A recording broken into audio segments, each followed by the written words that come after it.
శాయ నమః. తమిళనాడులోని తిరుచిరాపల్లిలో అత్యంత పురాతనమైన ఆలయాల్లో ఒకటి ఈ సమయపురం మరియమ్మ ఆలయం. ఇది నేటికి పవిత్ర పుణ్యక్షేత్రంగా విరాజిల్లుతుంది. ఇక్కడ కొలువైనున్న అమ్మవారు సమయపురం మరియమ్మ. ఈ అమ్మను ఆదిపరాశక్తి అంశగా భావిస్తూ ఉంటారు.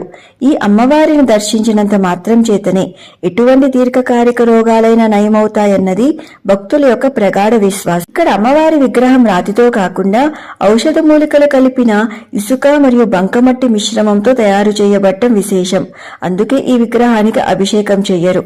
దానికి బదులుగా ఒక చిన్న రాతి విగ్రహానికి అభిషేకం చేస్తారట. భక్తులు ఈ అమ్మవారికి బియ్యపిండి, బెల్లం, నెయ్యితో తయారు చేసే ప్రత్యేకమైన మావిలక్క అను ఒక తీపి వంటకాన్ని సమర్పించుకుంటారు. ఇక గ్రామీణ భక్తులైతే ఉప్పు, వేప ఆకులను దేవతకు నైవేద్యంగా అందిస్తారట. ప్రస్తుతం ఉన్న ఈ సమయపురం మరియమ్మ ఆలయాన్ని 18వ శతాబ్దంలో విజయరాయ చక్రవర్తి II నిర్మించినట్లుగా చెబుతూ ఉంటారు. ఈసారి తిరుచిరాపల్లి వెళ్ళినప్పుడు తప్పకుండా ఈ ఆలయాన్ని సందర్శించండి. సర్వం కృష్ణార్పణమస్తు. స్వస్తి. Please do like, share and subscribe. Krishna Sakhi.